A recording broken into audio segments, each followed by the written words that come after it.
সাবেক এমপি মমতাজ গ্রেপ্তার হয়েছে গতকাল। নিউজটা দেখলাম, দেখার পরে আমি মনে করলাম যে আমার ওপিনিয়নটা আমি শেয়ার করি, যে আমার অভিব্যক্তি কি হইতে পারে। তো দেখেন, আমাদের গত সরকারে যে পতনের সরকার সরকারে যে সমস্ত লোক ছিল, তাদের চরিত্র মোটামুটিভাবে হাতে গোনা কয়েকজন ছাড়া সবার চরিত্র আমরা সবাই জানি।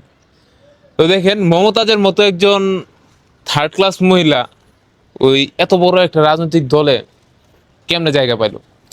আসলে আমাদের দেশের ক্ষমতাসীন যে রাজনৈতিক দলটা ছিল, তাদের একটা মানে লক্ষ্য ছিল যে এটা হতে পারে কিনা। আমার মনে হয় আর কি, যে আসলে তাদের রাজনৈতিক ব্যাপ্তিটাই আমার মনে হয় যে সবচেয়ে বেশি দরকার ছিল, যে রাজনৈতিক পরিধিটা বাড়ানোই। আসলে দলের ভিতরে কে আসলো গেল এরকম কোনো বিষয়ে তাদের কনসার্ন কি ছিল কি না, এটা আমার মনে হয় না।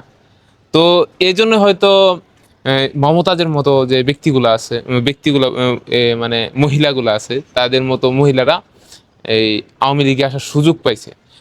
তো সুযোগ পাওয়ার পরে কি করছে? সুযোগ পাওয়ার পরে কিন্তু আসলে তাদের আসল রূপগুলা দেখা গেছে। যে মমতাজে কি করছে, মমতাজে সংসদে বসে বিভিন্ন কমেডিয়ান কার্যকলাপ চালিয়ে গেছে। যেমন উনি একবার সংসদের একটা অধিবেশনে বলছিল যে উনি নাকি আলেমদের প্রসঙ্গে বলছিল যে উনি উনি নাকি মেসকা শরীফ, আবু দাউদ শরীফ, বুখারি শরীফ বহুবার পড়ছে।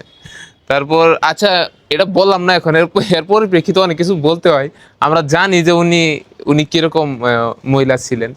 আসলে যে একজন এরকম মহিলার কাছ থেকে যদি আমাদের শুনতে হয় যে আহ, আমাদের ইসলামের কথা শুনতে হয়, আলেমদের আলেমদের অপমান করছে, এরকম কথা শুনতে হয়, উনি তো আসলে যে ইসলাম নিয়ে কথা বলবে এরকম মনে হয় না ওনার কোনো আছে।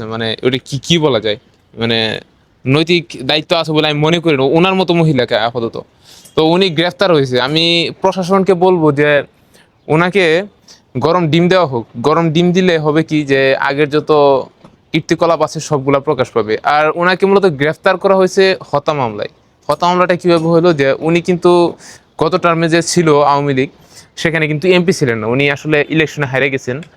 তারপরেও উনি কিন্তু পদে ছিলেন, এই ছাত্রলীগের পদ থাকে না, ওইরকম পদে ছিলেন।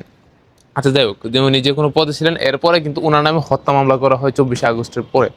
তারপর বেশ কিছুদিন উনি গা ঢাকা দিয়েছিলেন। গা ঢাকা দেওয়ার পরে আপনার এই গতকালকে ওনাকে গ্রেফতার করা হয়েছে। আর আমি প্রশাসনকে করজোড়ে অনুরোধ করছি যে ওনাকে গরম ডিম দেওয়া হোক। গরম ডিম দিলে ওনার সকল কীর্তি আমি মনে করি যে বেরিয়ে আসবে।